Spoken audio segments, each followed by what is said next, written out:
પૂનમ કવા અને સ્વાગત છે તમારું પૂનમ્સ ફ્લેવર કિચનમાં। આજે હું તમને બનાવતા શીખવાડીશ કોબી અને મરચાનો કાઠિયાવાડી સંભારો। તો એના માટે મેં અહીંયા 250 ગ્રામ જેટલી કોબી લઈ લીધી છે અને એને આ રીતે સુધારી લીધી છે। બહુ ઝીણી ઝીણી નહીં સુધારવાની, ઘણા લોકો ખમણતા હોય છે, બહુ પાતળી સુધારતા હોય છે, એવી નહીં સુધારવાની, થોડીક આવી મોટી મોટી જ રહેવી જોઈએ।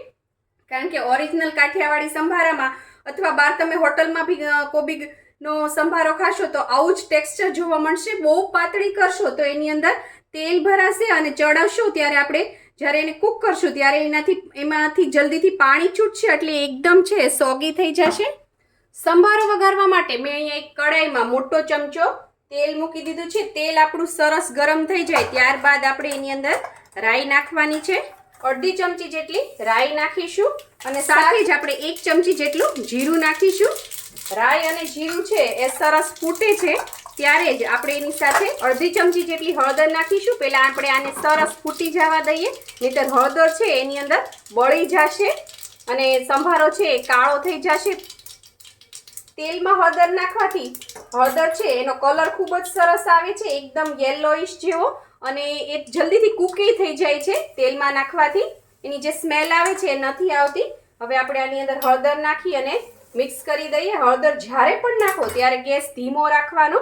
ત્યારબાદ સૌથી પહેલા આપણે મરચાં નાખી દઈશું। મેં અહીંયા 3 મરચાં લીધા હતા, એને આ રીતે સુધારી લીધા હતા। એને આની અંદર નાખીને આપણે 4-5 સેકન્ડ જ આ રીતે ફ્રાય કરી લેવાના છે, બહુ વધારે નહીં કરવાના, એટલે ઉપર છે એક સરસ ફ્રાય થઈ જાય, મરચાં એનું ટેક્સચર આવી જાય જેથી એની અંદર પાણી ન ભરાય। ત્યારબાદ આપણે આની અંદર કોબી નાખી દઈશું અને મીઠું સ્વાદ પ્રમાણે।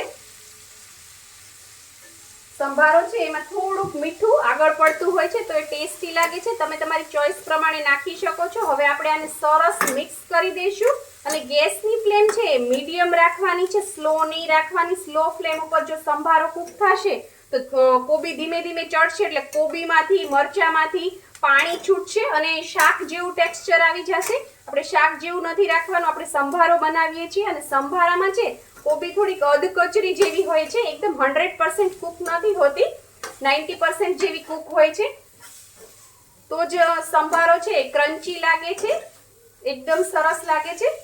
બહુ વધારે પડતી હળદર પણ નહીં નાખવાની, આછા પીળા જેવો સંભારો હોય તો એ સરસ લાગે। આમાં બીજો કોઈ પણ મસાલો નાખવાની જરૂર નથી અને મરચાં નહીં તે આપણે પહેલા થોડા ફ્રાય કરી લીધા છે તો એ પણ સરસ લાગશે ટેસ્ટમાં। અને આ રીતે ખુલ્લો જ રાખવાનો છે, માથે ઢાંકવાનું નથી, નહીંતર વરાળ થઈ અને કોબી છે એ એકદમ પોચી પડી જશે, પાણી છોડી દેશે। 5 મિનિટ થઈ ગઈ છે, આપણો સંભારો સરસ રેડી થઈ ગયો છે। સંભારો બનતો હોય ત્યારે આગુ પાછું ન જવું, આ રીતે એને હલાવતું રહેવું જેથી એ જલ્દીથી ચડી જાય અને પાણી ન છોડે અને નીચે દાજી ન જાય। સંભારો તો તમે બધા બનાવતા જ હશો, પણ આ ટ્રીકથી બનાવશો, મેં કીધું એ રેસીપીથી બનાવશો તો ખૂબ જ સરસ સંભારો બનશે। આપણે ગુજરાતીનું ઘર હોય ત્યાં શાક કરતાં વધારે સંભારા અને ચટણીનું મહત્વ વધારે હોય। આપણે જમવા બેઠા હોય ત્યારે 2-3 જાતની ચટણી હોય છે, સલાડ હોય છે, કાચા પાકા સંભારા હોય છે। આપણો સંભારો છે 5 જ મિનિટમાં રેડી થઈ ગયો છે। હું ગેસની ફ્લેમ બંધ કરી દઉં છું।